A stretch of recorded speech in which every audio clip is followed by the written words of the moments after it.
Uh, Let us begin. We have a slightly less participation today, and with due apologies for less participation. I think people expect people to join us a little later, but let us begin the program.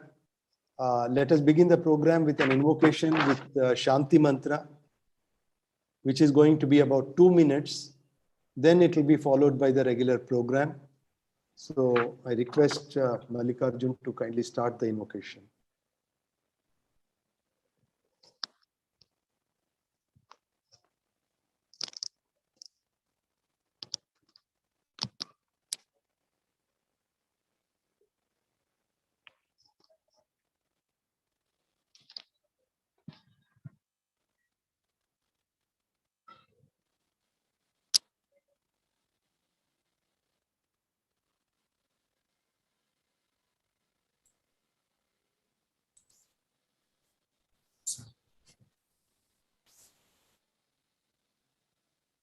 लोका समस्ता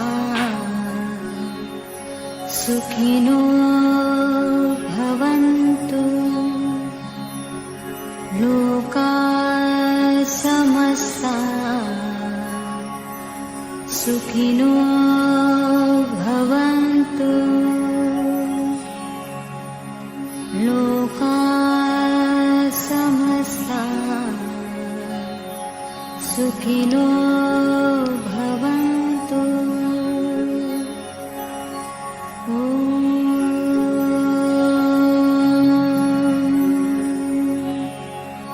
शान्ति शान्ति शान्तिः।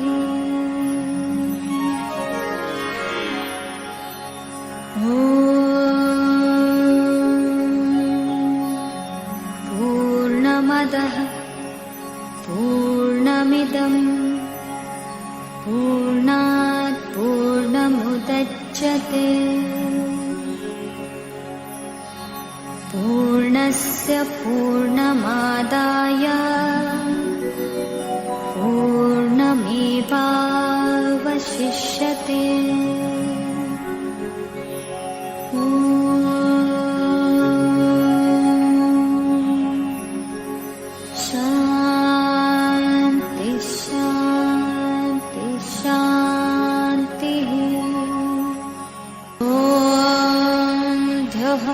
शान्तिरन्तरिक्षगुं शान्तिः पृथिवी शान्तिरापः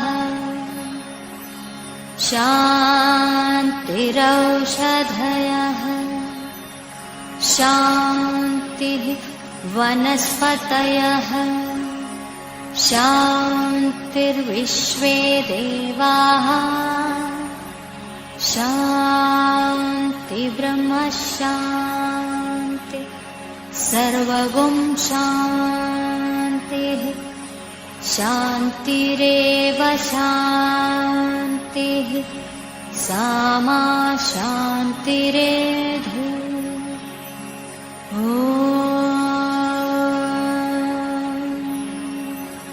शान्ति शान्ति शान्ति।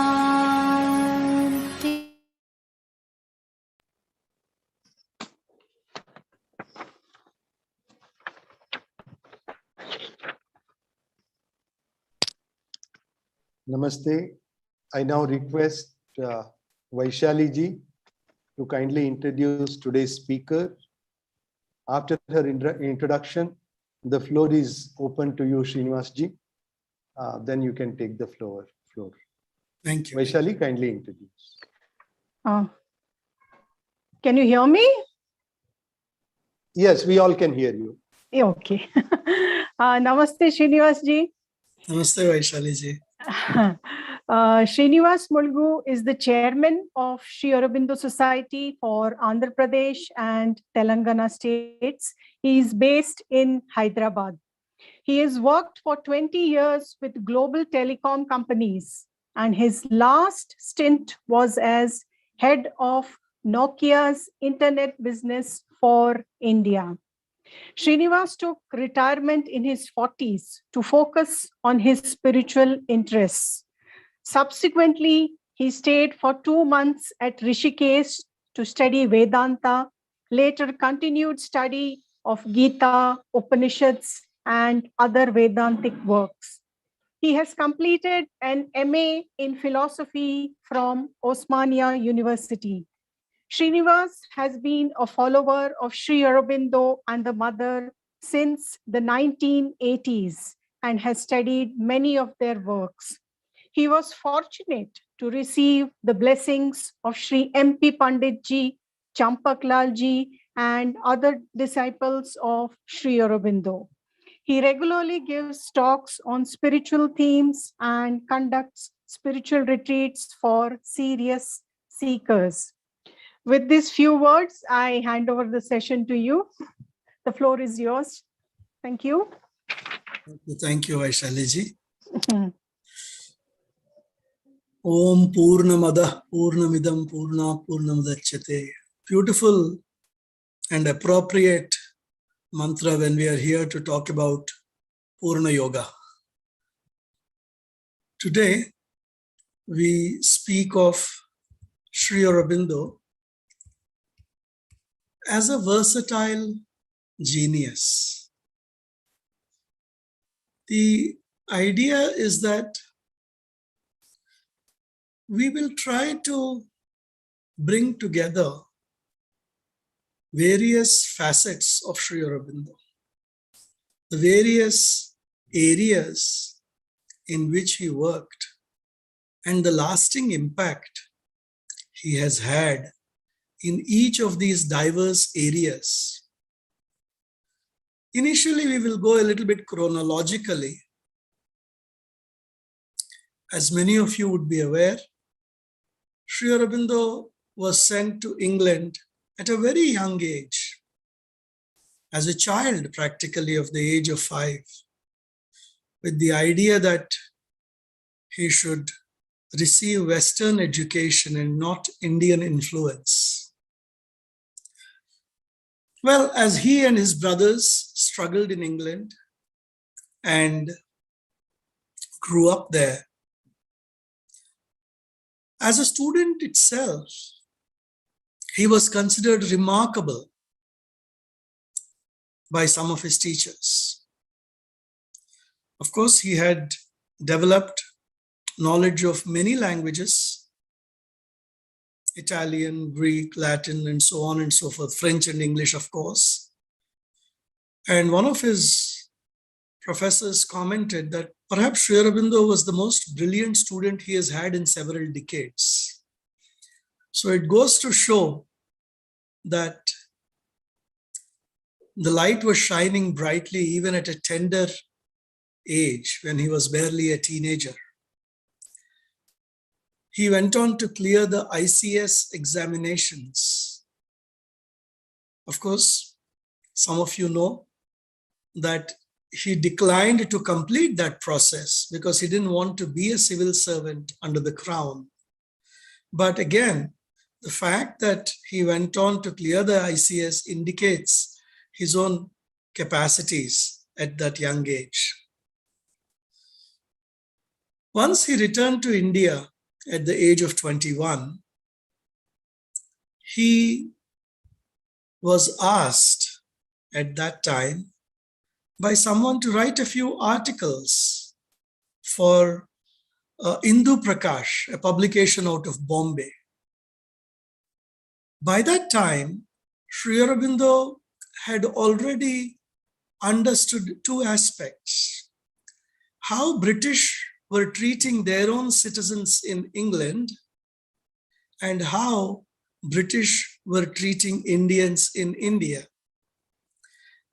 And he had a clear idea of these injustices.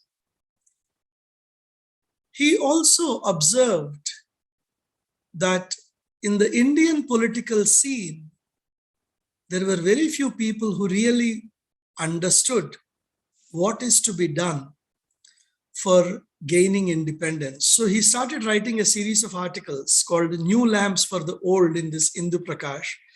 And within 2-3 articles being published, it sent shivers down the spine of the political establishment in India.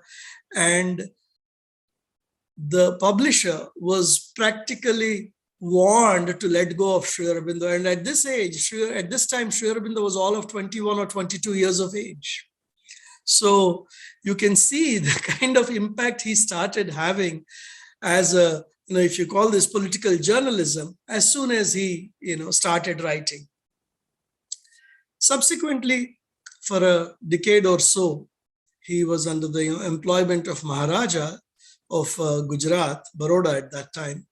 But coming back to his political journalism, when he moved to Calcutta, he started writing again. And Bande Mataram, Bankim Chand Chatterjee and Sri Aurobindo were associated with it. He started writing articles in it. And again, it caused such an impact.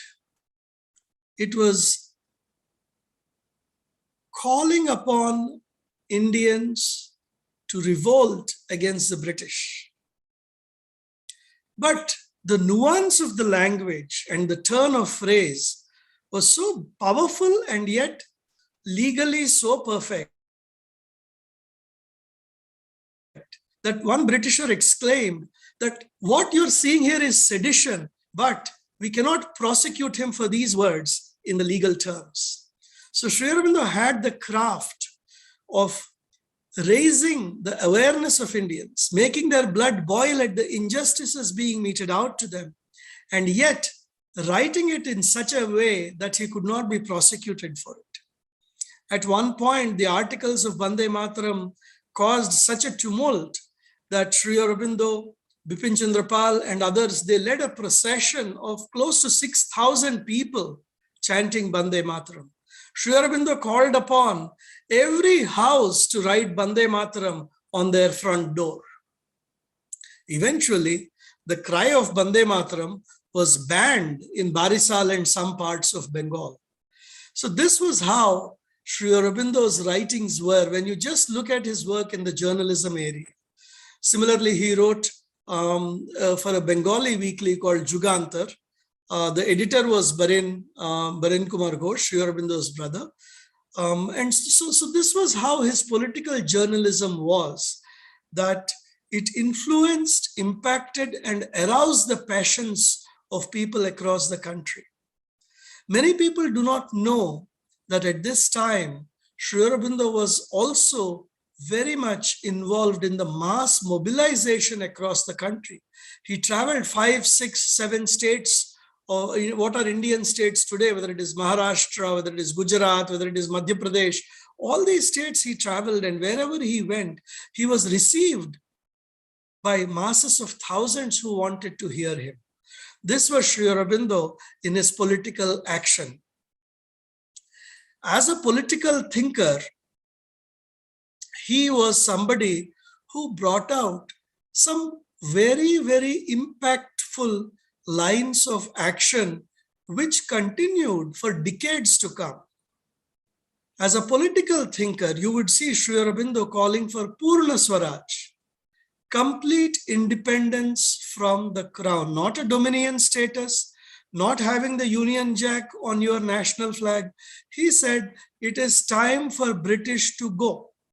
And this was in a political environment where most of the Indian politicians of his era were happy with limited freedoms, and they were writing supplication after supplication. Your servant, your duly honor, your duly respectful servant, we beg thee to please give us. Sri Aurobindo said, none of this nonsense. This is Indians that are asking for independence of India. We do not need anybody else. This was how Sri Aurobindo approached it. And this Purna Swaraj, along with Lala Rajpat Rai and other people that he formulated as a political theme, thereafter sustained the momentum and got complete independence in 1947. Similarly, today many of us worship India as a goddess. Bharat Mata Ki Jai, we all say that. The conception of India as a goddess, as a Bharat Mata, was something that Sri Aurobindo played a defining role in creating it. When somebody asked, how do I view this country as a mother? He actually went on to write how every aspect of this country should be viewed as the divine mother, the physicality being the mountains and the rivers, and the culture being her very soul, and we Indians being her very cells. He said, think along these lines, meditate upon her. And he says there is a presiding force, there is a presiding deity that is looking after the destiny of India. So it wasn't an intellectual imagination. He was invoking a power of the goddess. And in Bande Mataram, the song, Sujalam Sufalam Malayaja Sitaram, there, if you know the other stanzas, there is an invocation of Mahalakshmi, Saraswati, all of these goddesses, and Mother India as being the unification, the unified power of all these goddesses. So that is how Sri Aurobindo saw Bharat Mata. So it wasn't an intellectual imagination, it was a spiritual perception of a divine power presiding over the destiny of the billion people, or at that time 350 million people. On the political front, Sri Aurobindo also was a very pragmatic person. He said, as long, by that time, of course, the British had already squeezed India.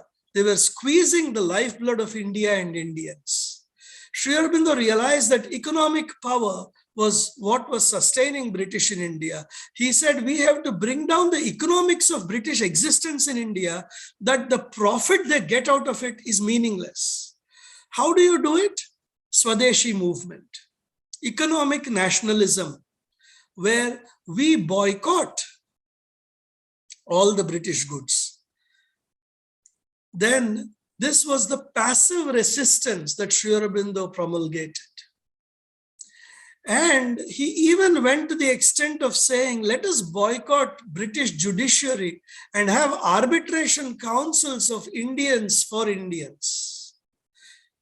In fact, you would find that many of the themes of Sri Aurobindo were later taken up by other leaders. In fact, in the letters that Sri Aurobindo had been written and his correspondence, we find one letter from the 1930s where one of the persons is writing that actually, sir, what you had suggested in 1910, 1905, at that time, whatever you had suggested as a vision, they are being implemented now. And one of the things he points out, this person in the letter, is Gandhi's boycotting the foreign goods and all of that. And, there are many such things that Sri Aurobindo thought about. So as a political thinker, he left a lasting legacy. Even though his active involvement with politics was less than a decade, many of the movements he initiated found flowering and fulfillment in the subsequent decades. In fact, many people do not know Subhash Chandra Bose, who was around 25 years younger to Sri Aurobindo. He says, the letters of Sri Aurobindo from Pondicherry, we as college students would gather in groups and read those letters and be inspired by them. This is Subhash Chandra Bose talking about how Sri Aurobindo's views on nationalism actually chiseled his own ideology and his own personality. Unfortunately, these are not very well known. Sri Aurobindo's contribution to freedom of India is pivotal. Unfortunately, the history of India has been written by people who chose to ignore the great stalwarts that contributed to India's freedom and brought it down to two families. The truth of the matter is, if one goes into the history of the freedom movement of India, 700,000 people sacrificed their lives, their livelihoods, their businesses, their properties, their families. That means essentially, today India has around 700 districts. From every district, there are 1,000 warriors for Indian independence who have been lost in the pages of Indian history.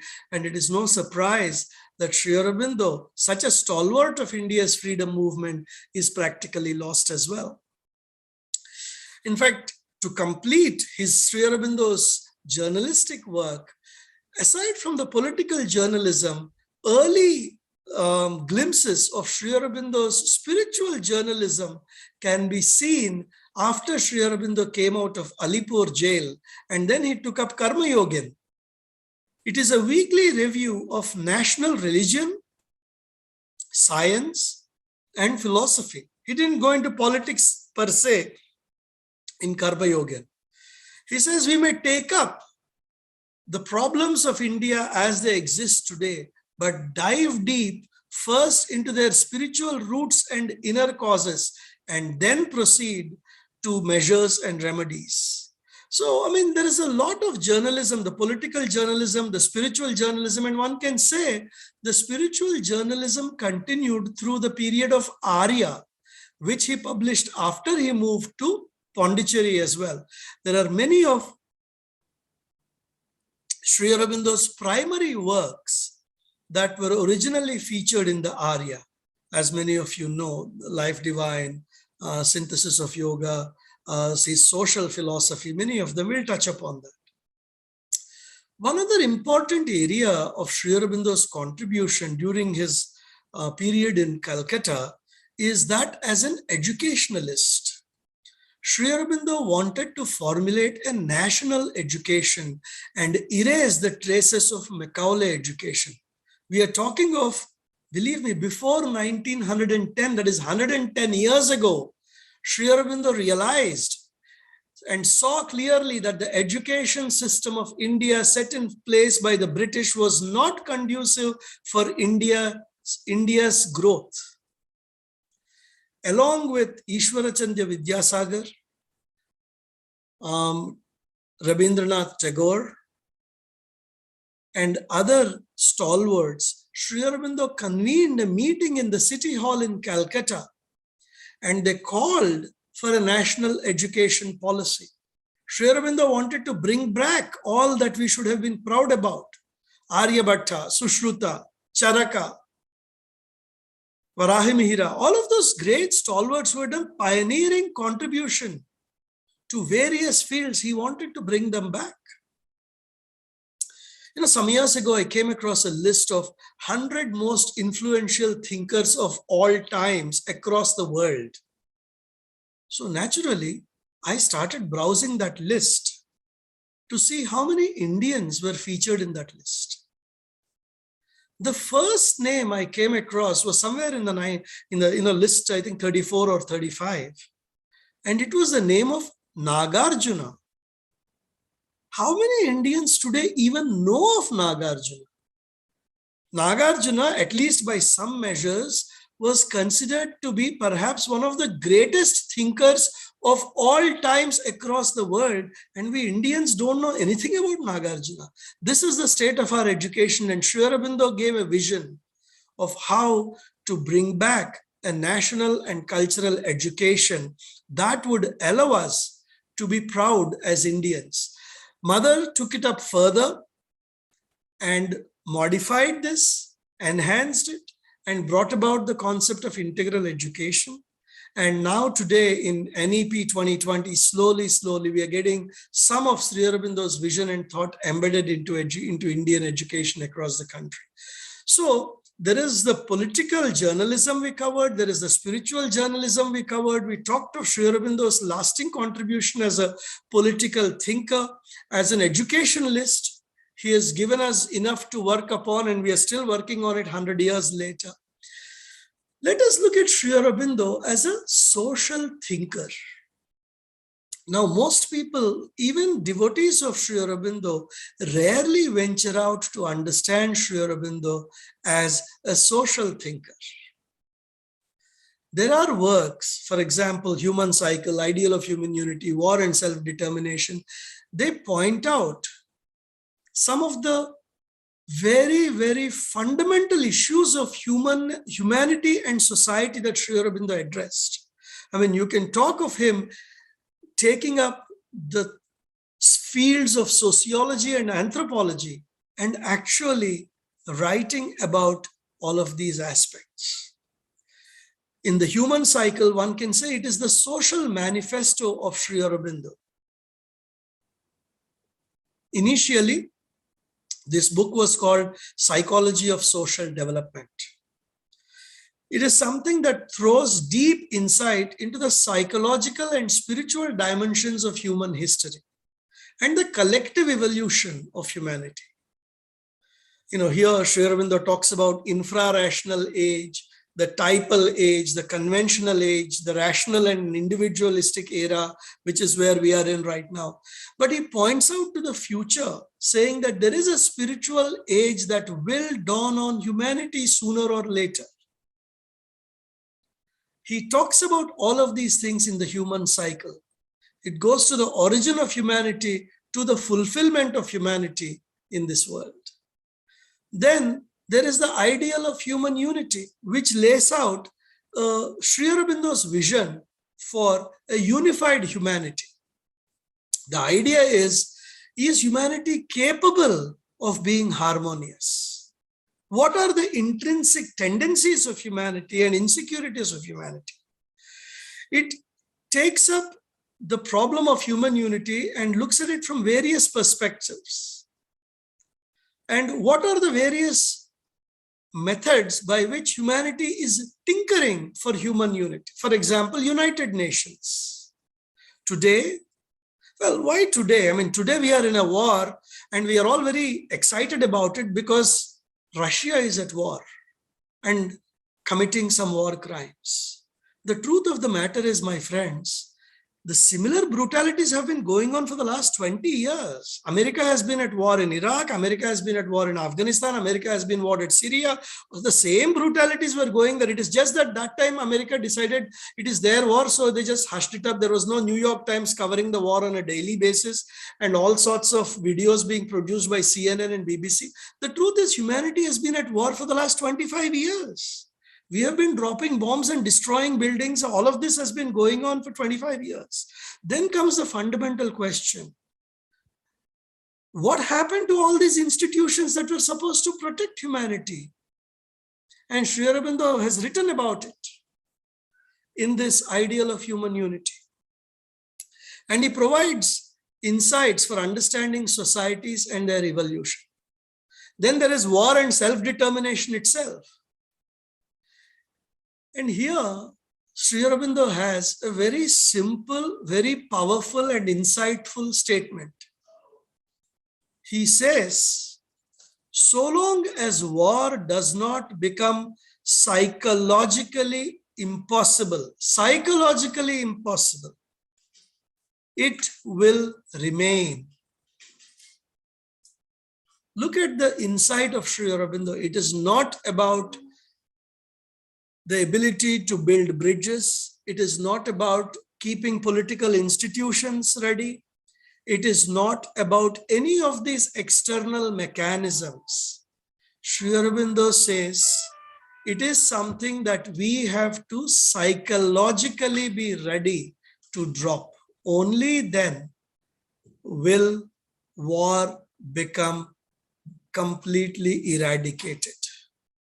And Sri Aurobindo discusses how each country views its sovereignty. What are the dependencies? What are the clauses? So Sri Aurobindo has given a very, very detailed social philosophy for us. And this is something most people do not yet fathom to a significant degree. Some of the departments of philosophy in the country today study the social philosophy of Sri Aurobindo. But in this 150th year, this is one area where we can approach the various universities and ask them to spend more time and give more space to Sri Aurobindo's social philosophy. It is one of the best kept secrets in the versatile personality that Sri Aurobindo is. Yet another area, a different area where Sri Aurobindo has written extensively is Indian culture and its renaissance. Most of us know the book Foundations of Indian Culture. Initially written as a series of essays to rebut Archer, who was a British critic of Indian culture. His work on Indian culture brings out with a luminous clarity the central vision of Indian culture, the fundamental principles and values that govern Indian culture, how spiritual thought was central to Indian culture. In fact, not only Indian culture, the philosophy, the art, the science, the architecture, all of them, Sri Aurobindo says that it is based on a spiritual foundation. Spirituality is the master key to understanding Indian culture, he says. And he has a very deep insight into all of them. And in his letters, there was an astounding revelation that I came across. How is somebody who has never been a painter, never been an artist, never been a sculptor, how is it that he is able to write with such clarity about the nuances of art and culture?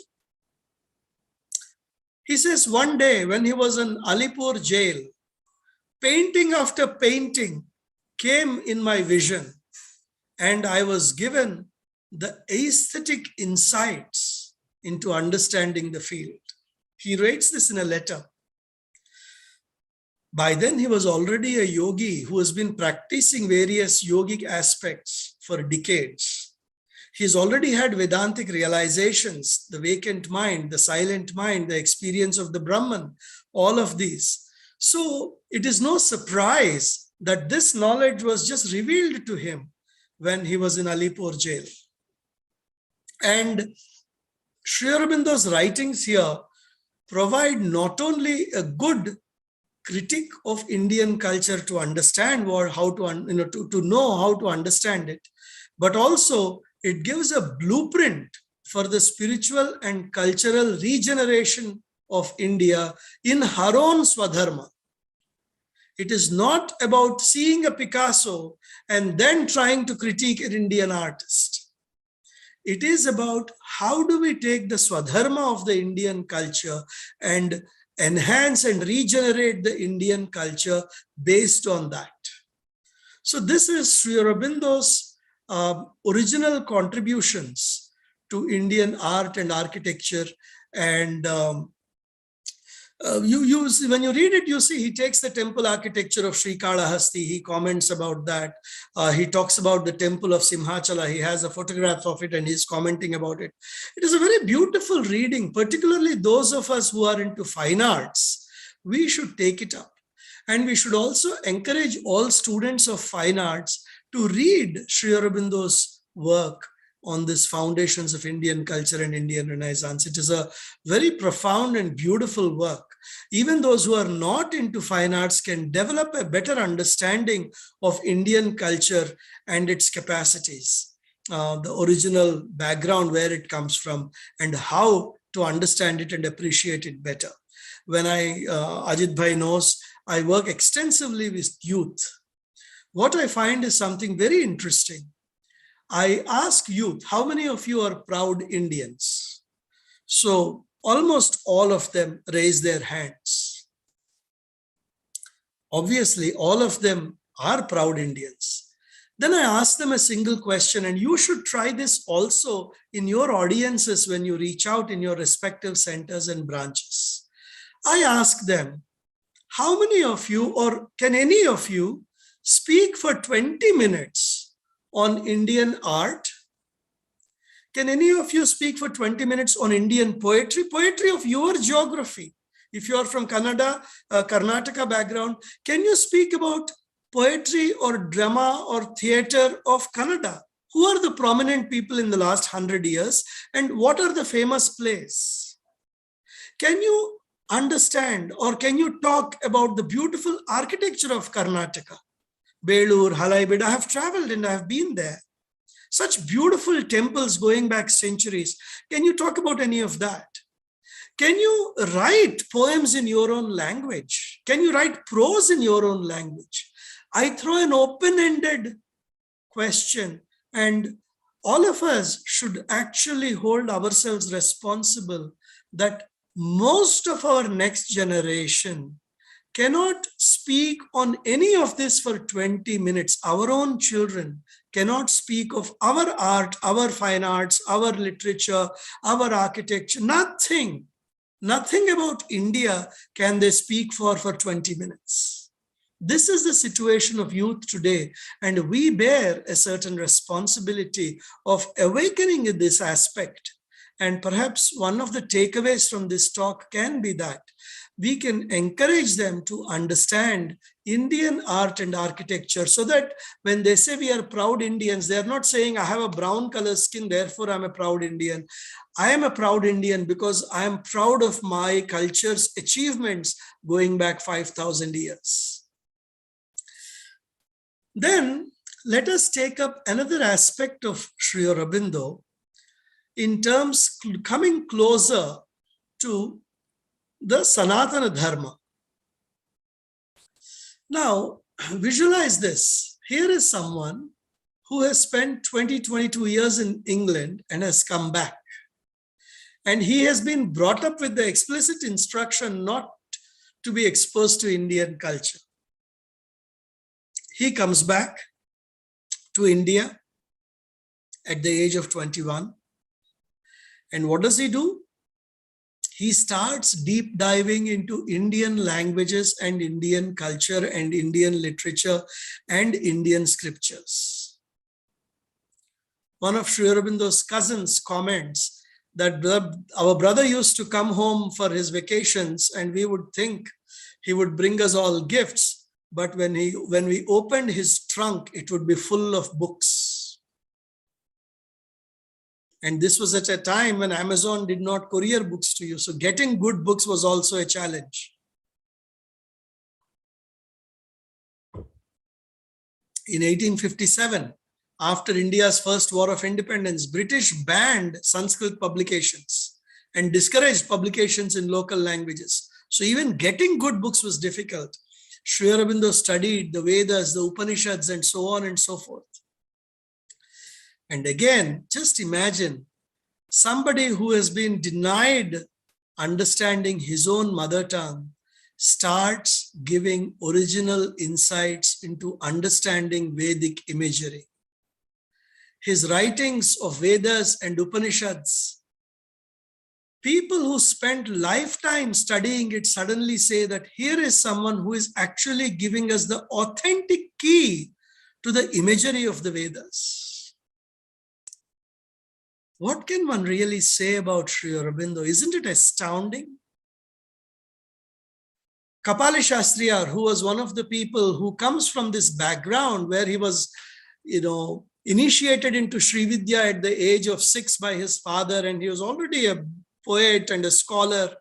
When he started reading Sri Aurobindo's writings in the Arya, he said, every month I would look forward to Arya and I would read it again and again till the next issue came.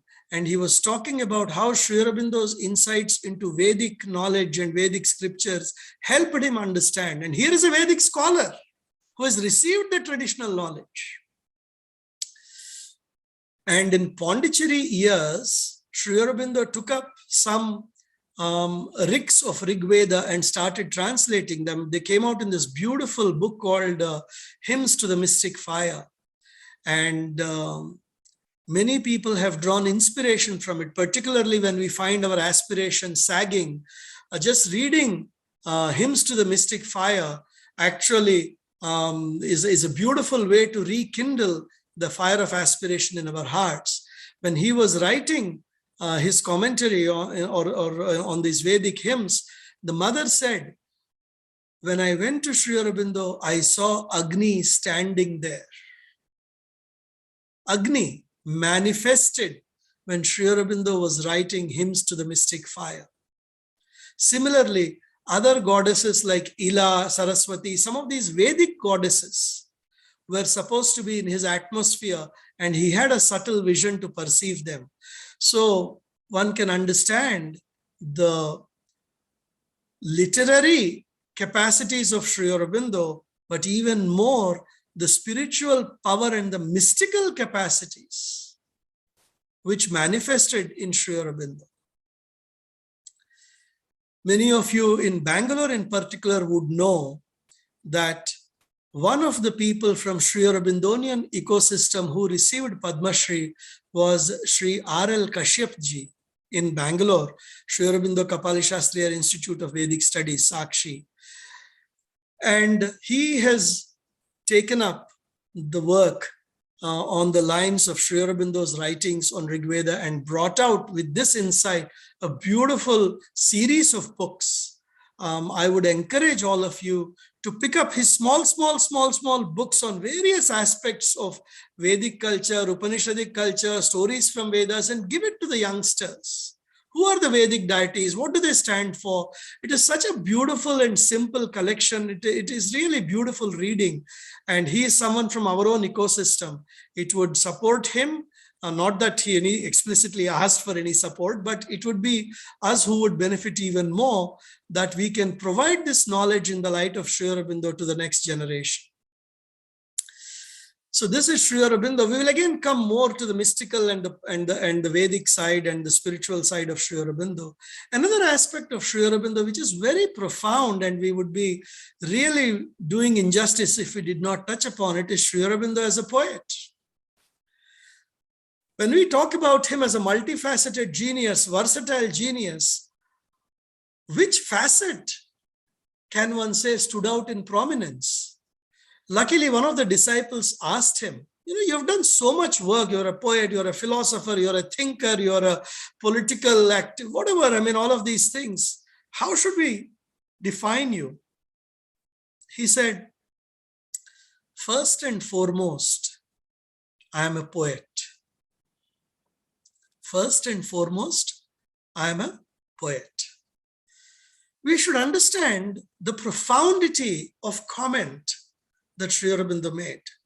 For us, poet is someone who can write a few verses in rhythms and rhymes and meters and express something sublime, beautiful that touches our heart.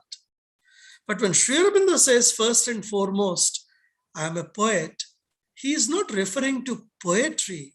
He is referring to the poet of the Upanishadic age who were drishtas. They would perceive in the intuitive plane the truths of higher nature and bring them down through their words, through their mantric words. That is the kind of poet that Sri Aurobindo was. He had himself written over 200 poems and in diverse languages also, though a lot of them are in English.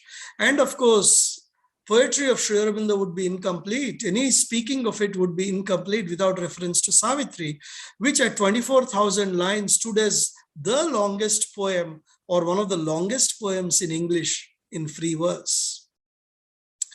Not only was he himself a poet, Sri Aurobindo Ashram became a factory of poets at one point in time. The Yoga Shakti of Sri Aurobindo opened the facet of poetry to such a degree that when Dilip Kumar Roy wrote some poetry, Rabindranath Tagore exclaimed, how did you actually write poetry of this caliber? Because he had sent the earlier poems when he was struggling, and suddenly something opened up in the yogic plane, and suddenly Dilip Kumar Roy ji started writing beautiful poetry. And Sri Aurobindo says, poetry, more than prose, allows a certain element of intuitive capacity to be reflected in one's writings. And therefore, Sri Aurobindo preferred poetry also. In addition to that, there is a work of future poetry, where Sri Aurobindo lays out his own vision based on the Indian concept of mantra and mantric poetry. And Sri Aurobindo ties it back to mantra of the real. When Sri Aurobindo is referring to that, he's referring to the higher planes, and in particular supramental plane, the real idea, the Gnostic, knowledge, all of these things, they refer to the supramental plane. So Sri Aurobindo talks of future poetry being revealed to us from these planes. So in fact, one of the people that I follow, he commented that I don't know the exact source of this research, but one of the ways to compare writers in terms of their command on language is to see the breadth of their usage. How many diverse words can they use in the precise way over a prolonged period of time? They say that Sri Aurobindo far exceeded Shakespeare when you look at the breadth of English language usage, far exceeded Shakespeare. That was the command he had on the English language. We'll speak a little bit about Sri Aurobindo and English literature. Not only did he have a command of language, because he knew diverse languages, Sri Aurobindo took up words which had a very peculiar or a very specific contextual relevance in other languages and created English words out of it. When you read Savitri, for example, Deshpandeji, R.Y. Deshpandeji, in one of his lectures that I attended, he pointed out how one particular word came from an Italian equivalent word and was used in Savitri. I forget the exact word. So Sri Aurobindo was a master when it came to the English language itself. And perhaps no Indian could have been compared to him in that way. And to that extent, all of us are very, very, very blessed. Why? Because think about it like this. When we try to access the literature of Sanatana Dharma today, whether it is Bhagavad Gita, whether it is Ashtavakra Samhita, whether it is Tripura Rahasya, any of these scholarly works of highest Vedantic terms, you find they're all in Sanskrit. Therefore, you depend on a translator, and someone like me is not very well versed in Sanskrit, and neither are a majority of Indians, even in spiritual line today. And inevitably, the translation is going to constrain my own understanding to the limit of the translator himself. So I don't have access to the original thought. Here is Sri Aurobindo writing in English. For most of us who understand English, the dominant language of the world in this century and perhaps in the next few centuries as we can see it. So here you have the highest profound spiritual truths revealed to humanity expressed in a language that is accessible to humanity. One can argue and say that Sri Aurobindo's English is different or difficult, but that's okay. At least you have it there and one can follow it. In those days, the Britishers looked down upon the culture and the literature and the philosophy and the contributions of the Asian continent. One of them had the gall to write that the entire literature of Asia that is noteworthy can fit into my bookshelf.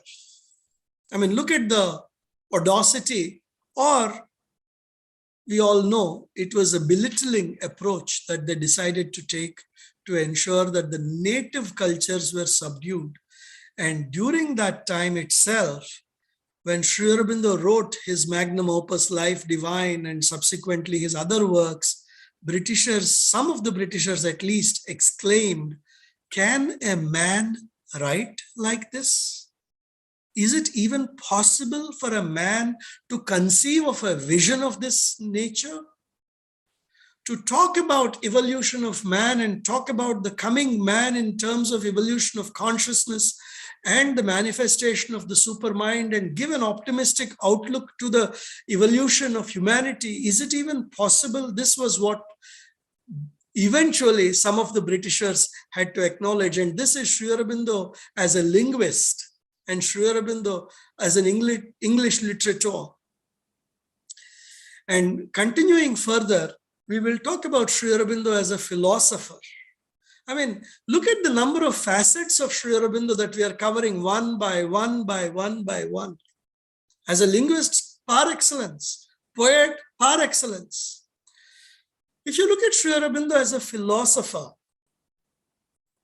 in the field of philosophy, there are different categorizations of philosophers, and Sri Aurobindo could be categorized as an evolutionary philosopher. He subscribed to the theory of evolution, which was elaborated by Charles Darwin in The Origin of Species. He talks about how single cell, multicellular organisms, and broadly put, it talks about how initially there were stones and gradually the life formulated itself and the mind formulated itself, and that is how humanity evolved from monkeys. And Sri Aurobindo broadly subscribes to that journey And if you ask an evolutionary philosopher, like there was somebody called Samuel Alexander in Sri Aurobindo's time, and today also we have evolutionary philosophers. One of the more popular ones is Richard Dawkins. I mean, I don't know if I'll have time to come back to a comparative statement about how Dawkins is an atheist and so on and so forth, but we'll see, we'll leave that out. The truth was, if you talk to any of them and ask them, okay, fine, this is how we have evolved from monkey to here, what do we do next? Their answer would be, well, you don't need to do anything. Nature will find its own way to move forward.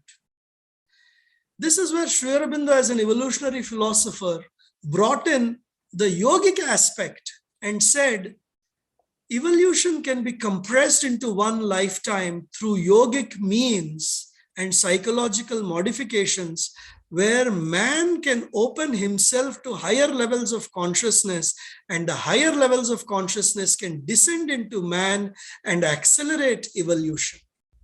This is something none of the evolutionary philosophers then or now speak about. And he also speaks about double evolution. Sri Aurobindo speaks about evolution of the species, of how man will eventually transcend himself. But Sri Aurobindo talks about individual evolution also within the larger framework of evolution of the species, where each individual who takes up yogic methodology and yogic principles is able to get rid of his karmic loads and accelerate his evolution into the spiritual realization stage. So evolutionary philosophy is what Sri Aurobindo subscribed to. Then when you look at the Indian philosophy, where does Sri Aurobindo stand? In the Western philosophy, we talked about that. In Indian philosophy, you are familiar, there is a 6 system, Shaddarsana of Indian philosophy, where you talk about Sankhya, Yoga, Nyaya, Vaiseshika, Uttarvimamsha, Purvamimamsha. And of course, we are not going into the Gnostic philosophies of Charvaka, Buddhism and Jainism. We'll leave them out for now. And if you come into the Uttarvimamsa, where you talk about Vedanta, that again breaks down into Dvaita, Advaita and Visishta Advaita. So where does Sri Aurobindo fit in terms of all of this? Sri Aurobindo can be called upon as can be talked of as Purna Advaita Vedanta. So what is this Purna Advaita versus Advaita? Advaitic Vedantism, integral Advaitism is how you can talk about. Now, in the Indian philosophy, first of all, we should understand that Sri Aurobindo broadly accepts the principle of Advaita and Advaita Vedanta. He says integral yoga itself uses the principles of Vedanta to achieve the aim of the Tantra. We'll come to the more of that a little bit later, but fundamentally he subscribes to the theory of Vedanta. Whereas in Shankara Advaita, Shankara talks about the world being an illusion, Mayavada. Now, when you asked, what exactly is Maya? Where do you pin it down? The Shankara Advaita takes the approach of Maya is anirvachaniya. We cannot explain it. Does it exist? Yes. But we can't certainly say it exists. Does it not exist? Well, you can't certainly say it not exists, it exists. Because if you accept Maya as existing, then it is no longer Advaita, because then you have Dvaita, Brahman and Maya. You see the problem? The way Advaita is defined by Shankara, if you say, okay, there is Brahman and okay, there is Maya, then it is no longer Advaita, non-duality, it is duality. So in Shankara Advaita, it says Maya exists. No, it doesn't seem to exist. So Maya doesn't exist. No, it seems to exist. This contradiction, where Shankara argues that the self is the basis for non-self. He says Maya has the basis of Brahman. The snake exists, but rope is the truth. But the snake appears. So there's kind of a little bit of a confusion. And then the approach is Vichara, Viveka, Vairagya. Turn away from the world and arrive at the Brahman. This is where Sri Aurobindo says he is a Purna Advaiti. He accepts the world as a manifestation of God. He doesn't turn his back upon the world as an illusion. the core principle of Advaita, there is no duality, everything in the world also is the divine, is something that Sri Aurobindo accepts. This is where he brings Purna Advaitism, Ishavasyam Idam Sarvam. Everything is here as a manifestation of the God. And so what happens to all these illusion? He says it is basically layers of ignorance that we have to work through. So there is ignorance, but fundamental construct is Brahman. And the ignorance grows away and fades away and recedes as we move from the physical, vital, mental consciousness through the various planes to the supermind. So that is how, in the Indian philosophical terms, Sri Aurobindo can be called as a Purna Advaiti. And then when you talk about Sri Aurobindo as a philosopher, you can talk about the spiritual philosopher, you can talk about life divine, and Sri Aurobindo categorically said, I have written this for the philosophers. What does he mean by that? The field of philosophy has certain frameworks that one has to address before one's teaching is accepted as a philosophy. If I write a book, it doesn't become a philosophy. It is a book. So what are the examples of this? So for example, Sri Aurobindo, in the field of philosophy, you have to explain, is the universe static or dynamic? And we are standing on the ground looks static. But when you consider the earth is moving in space, it is dynamic. You have to reconcile the static and the dynamic. In the field of philosophy, you have to reconcile unity and multiplicity.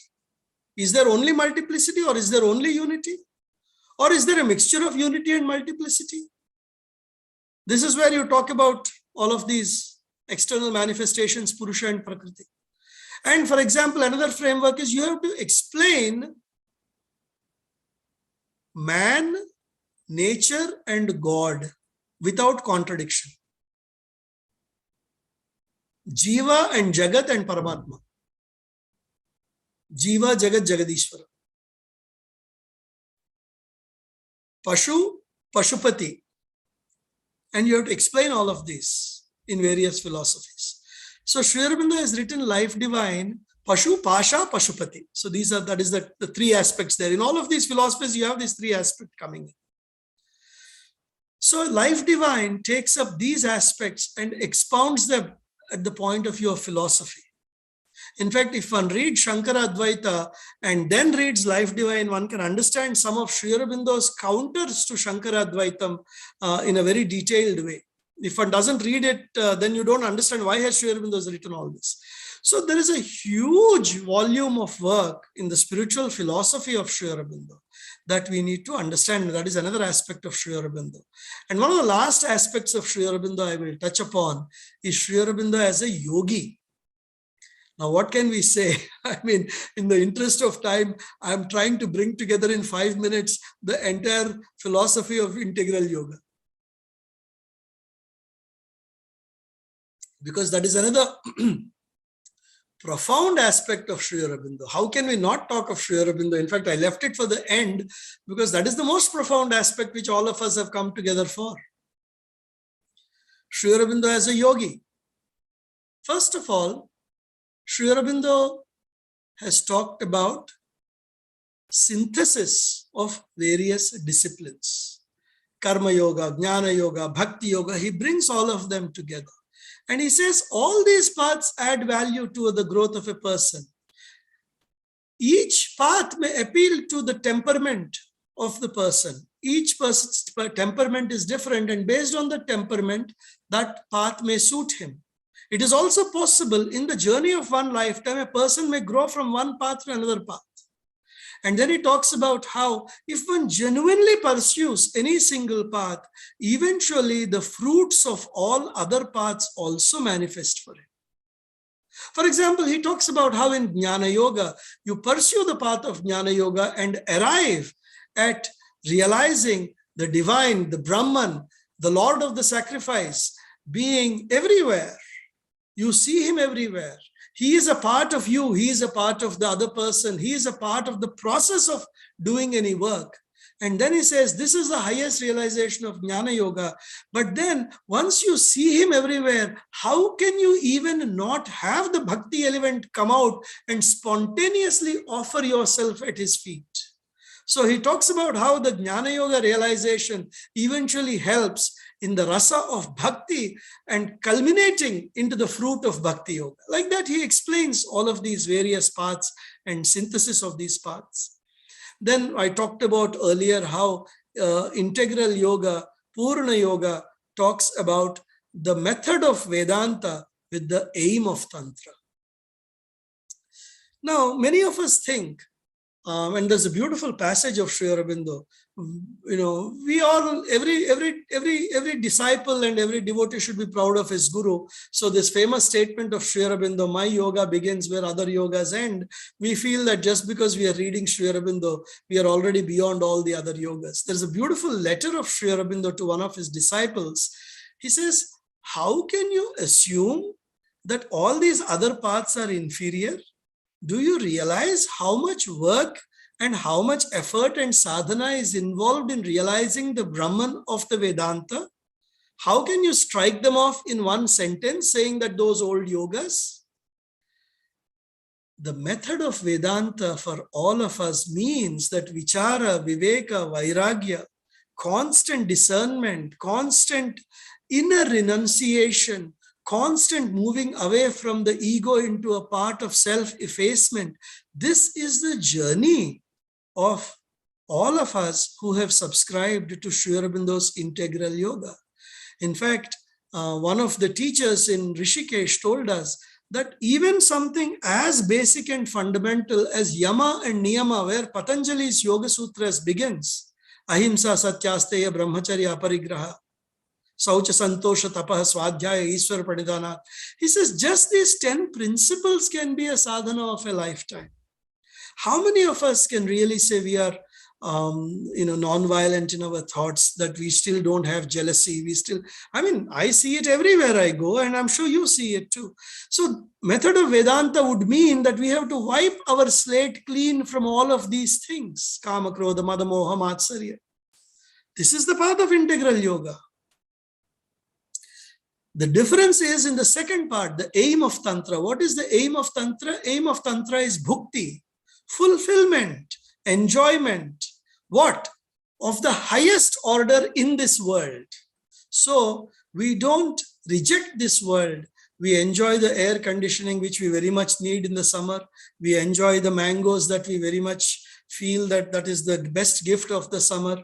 We travel by airplanes. We are able to lie down our comfortable beds. All of that is not prohibited in the path of integral yoga, but we accept all those joys with a momentary inner offering to the divine and accepting it as the gift of the divine in this lifetime for us. So we seek fulfillment in this life. We don't reject the world as Maya and illusion. So this is the path of Sri Aurobindo. Another aspect of Sri Aurobindo's yoga is the involution and evolution. We accept that divine is not only inside of us, he is inside of everyone around us.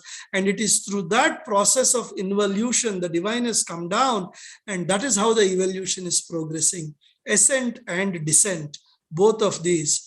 And of course, in Sri Aurobindo's yoga, we talk about psychic being is the leader of our inner growth.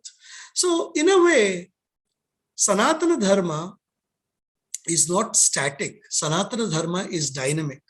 When Gita Acharya says, Sambhavami Yuge Yuge, the knowledge is revised and renewed and expanded every age. And I personally believe that Sri Aurobindo has enhanced and expanded the frontiers of Sanatana Dharma in this age. And his teaching will find more broader acceptance and understanding over the centuries to come. But he has come down to expand the frontiers of Sanatana Dharma. When you look at Sri Aurobindo contextually and compare him, you say versatile genius, great. But when you compare him in the field of Indian philosophy, you find there are many saints and sages in the last 500 years. But nobody has actually worked with so much versatility in so many domains. There are great yoga teachers, there are good spiritual realized souls, there are great people. But how many of them have have written philosophy in so many different ways. The spiritual philosophy, the social philosophy, and the yoga and the methodologies and all the other areas we have covered, arts, aesthetic, culture. When I seriously asked this question and I had to go back into Indian history, anyone comparable I could not find in the previous 1,000 years.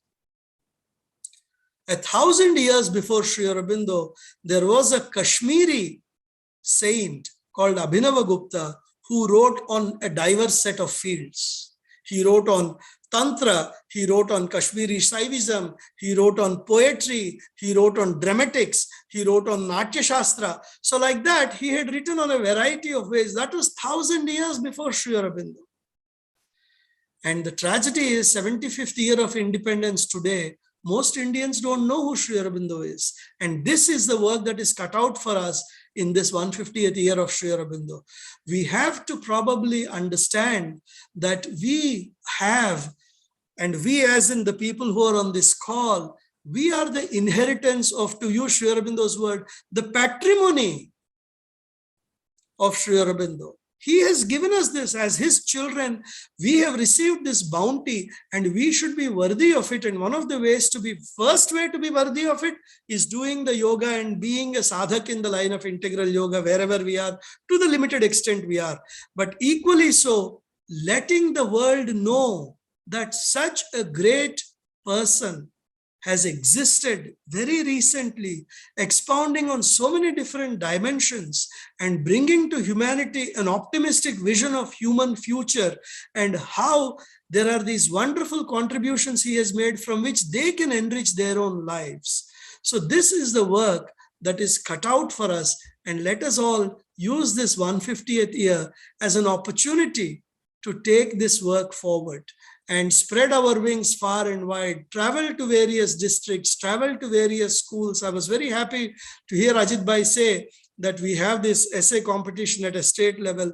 Let us light these fires of aspiration all across the country so that the whole country knows about Sri Aurobindo in the first place.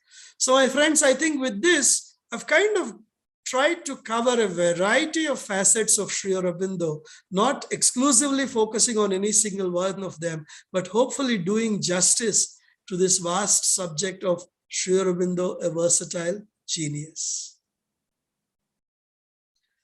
We have time, adequate time for interaction and discussions. Thank you, Srinivas. That was indeed a wonderful presentation from your side.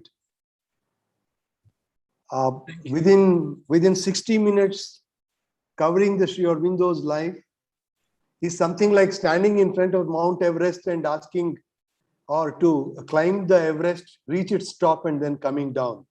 You know, that is the kind of exercise we put ourselves in front of us. Very true, very true. Yeah, sorry, what is it? Please continue. Please. Yeah. So it's something like that. Now, as Sri Aurobindo himself put it, and then as he has said in himself, it's impossible for anyone to know everything at all about my life. It has not been on the surface for men to see. This statement he has made when people wanted to write about his biography, he has talked about it on himself when he has said these words. But it's truly the kind of 360-degree sweep you took on Sri Aurobindo's personality, covering the entire different facets of Sri Aurobindo's personality, was amazing. And I'm sure each facet of his requires one lifetime for us to understand. And I don't think it can be never, nobody can say that they have understood Sri Aurobindo, they have read complete all works of Sri Aurobindo and then understood. I think for that to happen, we ourselves have to become Sri Aurobindo. And I think, I don't know when do we become Sri Aurobindo himself to understand what all he has written. But thank you, wonderful. This was an exceptionally wonderful talk I have heard in the recent times, Srinivas. That is from the bottom of my heart. Thank you. It Dada. was with so much of clarity, with such a clear understanding, and such a beautiful expression of thoughts. I mean, these kinds of thoughts, the clarity in thoughts will come only when you have really a very clear perception of what you're going to talk, and then, really understood what you have to deliver. And I think let us open the floor open for interaction. Unfortunately, today there are, why unfortunately, I think it has been usual for all of us. We are used to less number of participants. And anyway, it is open for the participants, whatever number of participants are here. We can interact with Srinivas. So please go on and then make your interaction happen with the speaker.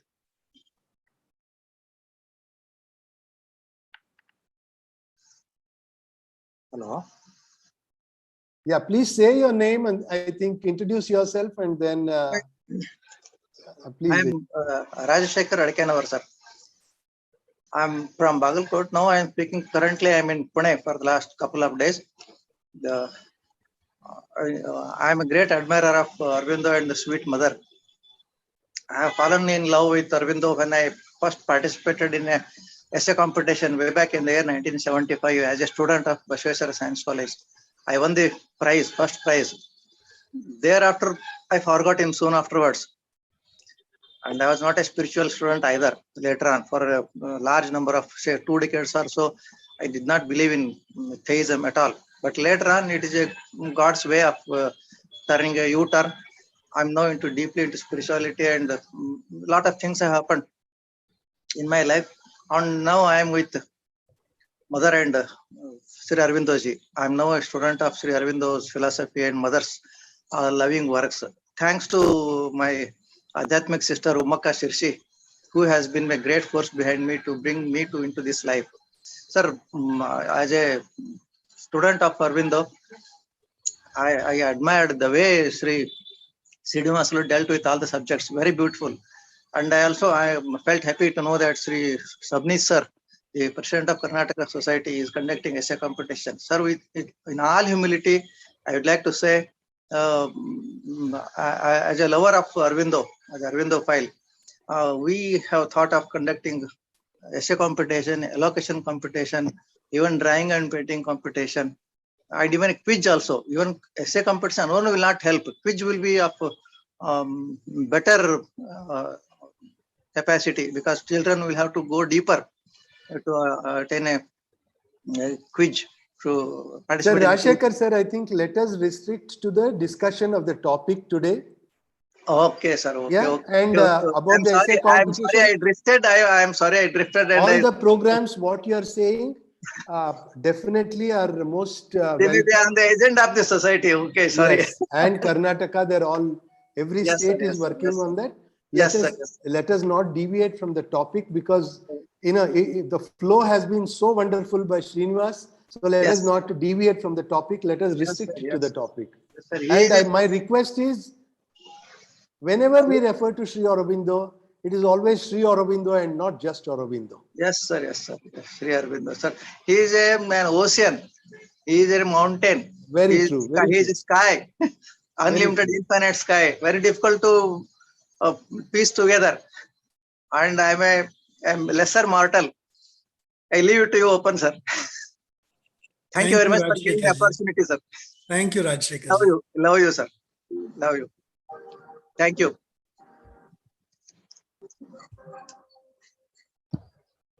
Rajashekar ji is trying to open a new center in Bagalkot. So we have been appreciating he's doing a lot of good work in conducting exhibitions, sale of books and other things. Sir, anybody else? Yes, I would like to. Yeah, please, sir, go ahead. My name is Nagaditya Sharma. See, as the host has said, the Aurobindo has integrated the yoga, and he put into practice what he has learned and got experience or multiple experiences, and then he expressed by word or written word. Subject, practice, experience, and the expression of experience. These 4 stages, if followed by any person, will come to understand the sayings or teachings of rishis. A rishi is termed or defined rishi darshanat. How a person becomes a rishi is by seeing. By seeing what? By seeing the truth.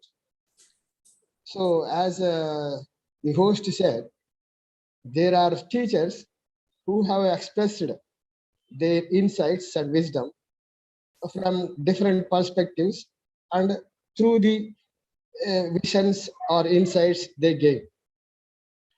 And Aurobindo is well known for his quality, which is termed as Akhanda Nischalata.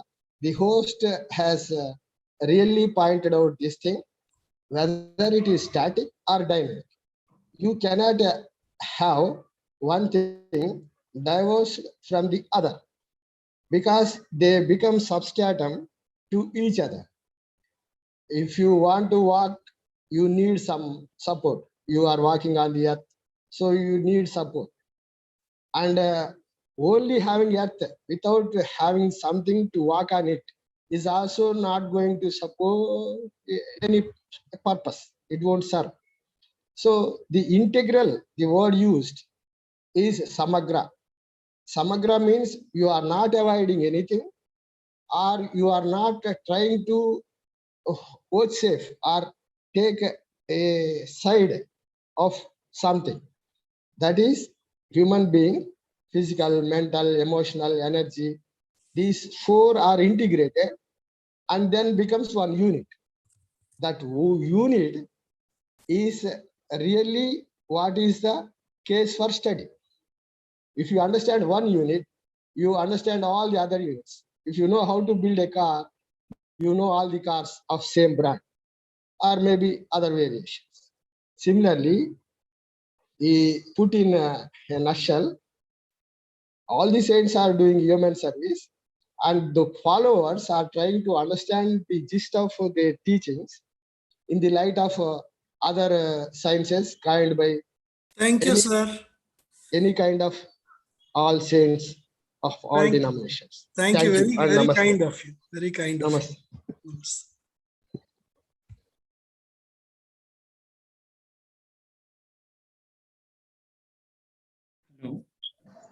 I also want to thank Srinivas Garu and the host for conducting such a wonderful session.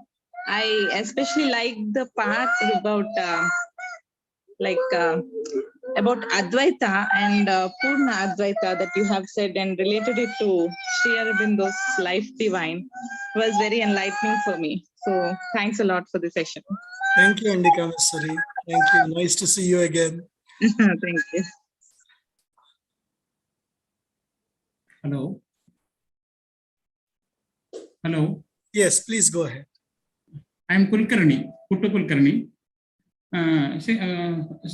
You have mentioned that the 2 dimensions, that means evolution and involution. Eternity has the 2 dimensions, evolution and involution. Eternity. Are you hearing? I am audible? Yes, you are audible. You are audible. Eternity has 2 dimensions, involution and evolution.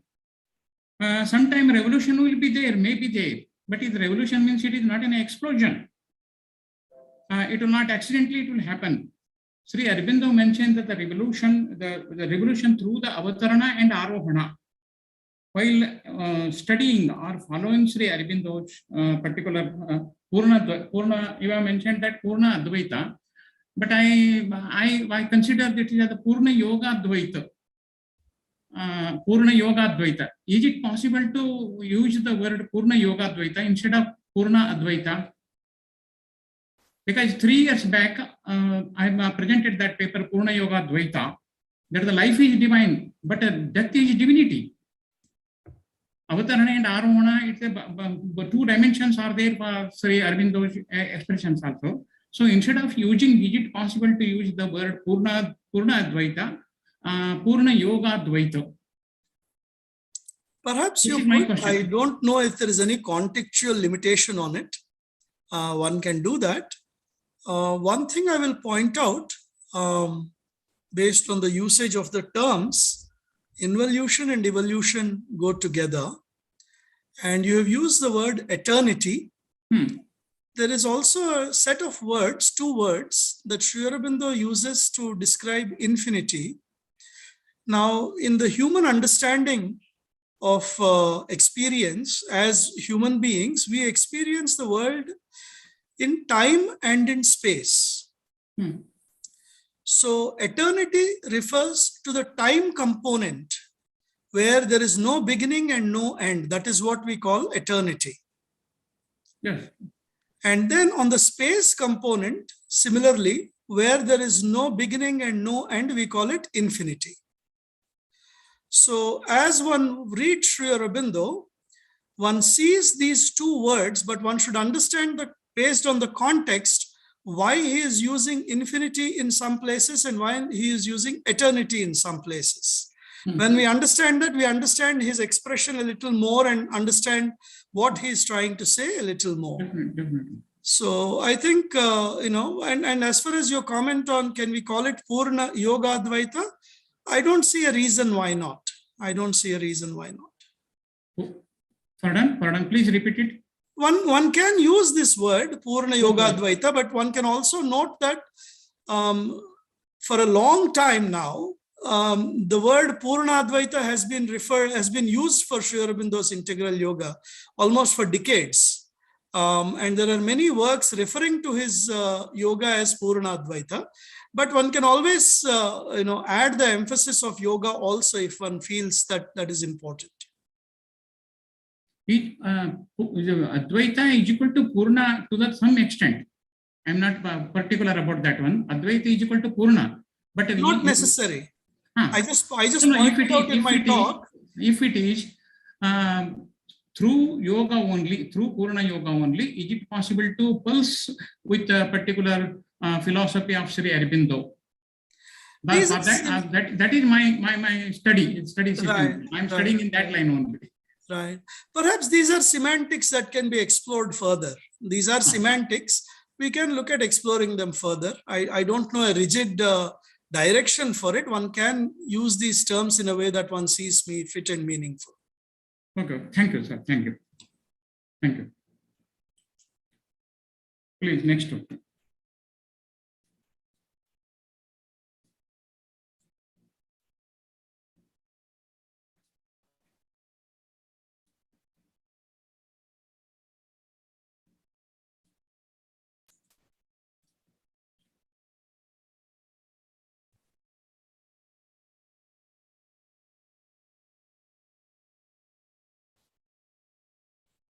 Yeah, if there are no questions or no observations, let us end the session today.